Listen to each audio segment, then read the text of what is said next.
supposed to be two here with Minister Paul Mayong, who accompanied me on this trip to the United Nations and Washington. I think he may arrive any time from now. We went to Washington and New York on a trip to New York to meet with the Security Council members and other officials from the United Nations. And Washington, we met with officials from the State Department, National Security, and the White House.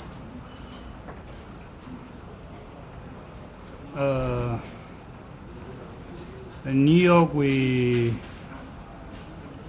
had a number of meetings with all the members of the Security Council.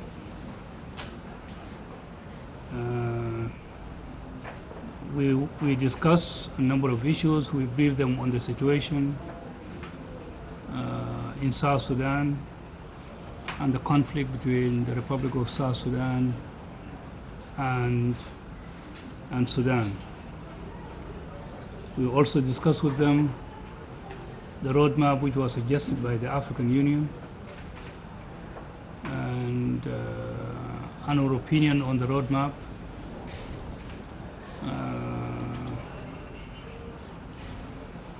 They were discussing the roadmap, and they wanted our opinion also on what we thought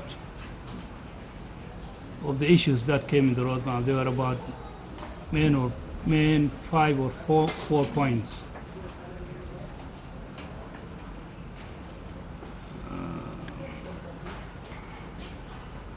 There were reservations on some of the issues that were before them, and particularly the request made by the African Union to put the roadmap under Chapter 7. It was an issue to some countries to accept the roadmap to be put under Chapter 7. But in the end, there was a unanimous support for the roadmap because it came from a regional organization, and according to the UN Charter, regional organizations are empowered to resolve regional issues, and once they make a request to the Security Council to support them, the Security Council gives them that support.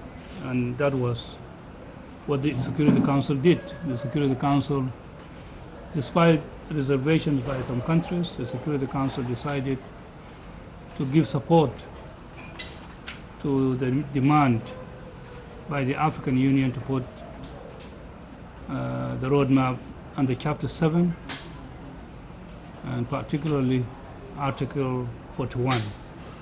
And Article 41 is about sanctions.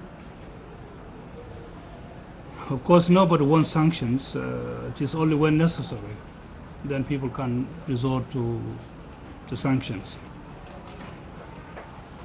The position of the government of South Sudan when the UN Security Council adopted the resolution 2046, when it was adopted by the Security Council, we made our position very clear that we supported the resolution and that we would be ready to comply with all the articles and all the decisions that came in that resolution. That was important for us as a government of the Republic of South Sudan, because we did not start the conflict. we reacted in self-defense to the aggression that came from the Republic of Sudan. And we made that clear in my statement to the Security Council. I made it very clear that we did this. We went to Hijlik in self-defense because Hijlik was being used as a staging ground by the government of Sudan to attack us, both by air and on the ground. So we committed ourselves to comply with the resolution 2046, and indeed the government of the Republic of South Sudan has complied. We immediately stopped cessation of hostilities. We withdrew our forces, the police force from Abyei, and we are ready to go for negotiations anytime.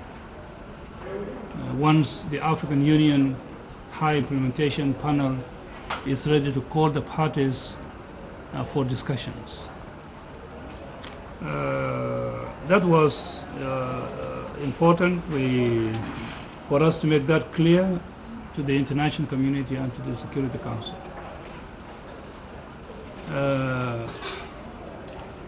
We then went to Washington to discuss with the State Department. We met with a number of officials, including the Johnny Carson, who is responsible for African affairs. We met senior officials from the National Security and the White House and the Congress. We explained our position. There was a misunderstanding in certain quarters about Hijlik. We clarified that Hijlik, indeed Hijlik was among the 6 disputed areas, but that we did not go to Hijlik because it was among the 6 disputed areas. As I said, we went to Hijlik because Hijlik was being used as a staging ground by the government of Sudan to attack us. And we made that clear to the Americans, the State Department, National Security, and White House, and the Congress.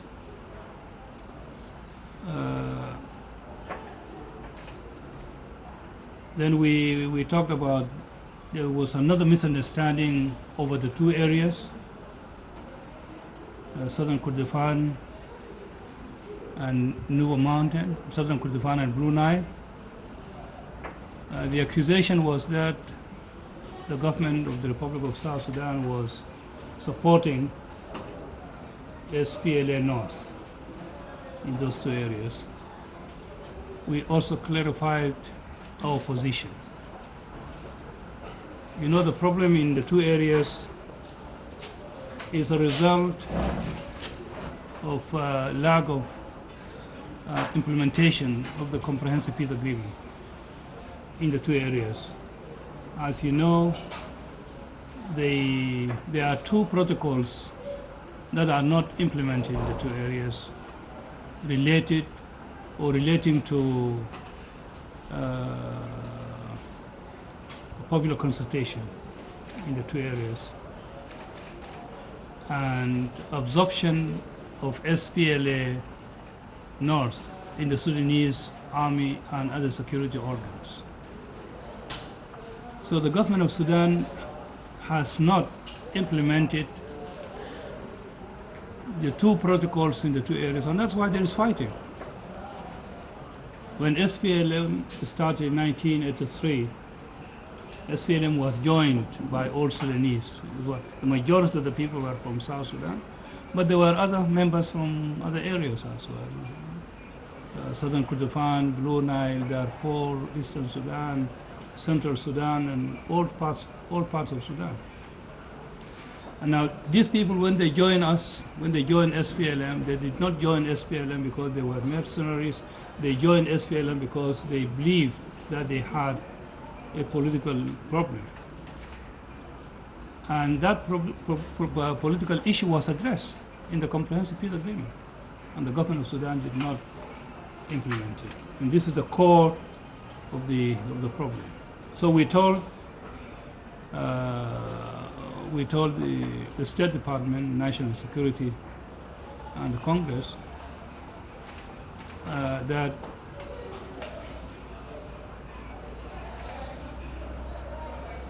it is important that this issue be implemented. It is a Sudanese issue. It is a problem that must be resolved by the government of Sudan. The problem is not to point fingers as who is supporting who, because that's not the issue. It will not help the problem. SPLM or the government of South Sudan will continue to say we are not supporting. The government of Sudan will continue to say we will support, that we are supporting them. I told them a story which was told to us by the Minister of Defense in Khartoum when we visited Khartoum last time, when we took a letter from the President to invite President Bashir. The Minister of Defense in his office, because we were asked by the party, National Congress Party, to meet with the Minister of Defense, Minister of Interior, Director General of National Security, Director General of Military Intelligence, and the Chief of Staff, because we wanted to sell the new approach to them. The Minister of Defense told us, first of all, he accused us that we were supporting SPLA North. And he was asking us to confess or accept that we were supporting them. And he said, on their part, they were supporting militia against us. He made that statement in his office, and he confessed that they have been supporting militia against us even before 2005. Up to now, they are supporting militia, and that was his own statement to us. And we were three, with the Secretary General of SPLM and Minister Joe Luke. Three of us were in his office. He said that they are supporting the militia against us, and that they were ready to stop the support of this militia against us. In return, he was asking us to make the same confession that we should first accept that we were supporting militia against them. I mean, not militia, SPLA North against them, and that we should stop our support for SPLA North.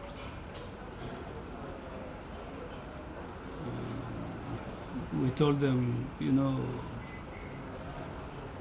we thank him for his confession, for the information that he gave us. But we told him that we are not here to make confession. Some of us, those who are Christian among us, only confess in church if we want. And we are not here to make any confession, because that does not help the issue. So the problem of the two areas is lack of implementation of the SPLM, like the problem in Abyei area. Today we have a problem in Abyei because the protocol in Abyei has not been implemented. Not only the protocol, we went for international arbitration on Abyei 2009. Both of us agreed to comply by the decision of the Permanent Court of Arbitration. We complied on our part, and we implemented what is supposed to be implemented by us. And the government of Sudan or the National Congress at that time refused to implement up to the date. So the problem is lack of implementation of agreements between us. And I think after the roadmap which was drawn by the African Union, which both of us accepted, After this roadmap, we think, and the adoption of this roadmap by the Security Council, and the fact that the Security Council, the UN Security Council, has put this under Chapter 7, I hope it will make both parties now to comply and to be serious and implement the outstanding issues in the Comprehensive Peace Agreement. So our visit to New York with Minister Paul Mayom was, as I said at the beginning, was to go and brief the members of the Security Council about the current situation in Sudan and to support the roadmap, which was drawn by the African Union, which we supported when it came out in Addis Ababa. And it was good that that thing happened, and the Security Council adopted that resolution 2046. So this was the mission that took us to New York and Washington.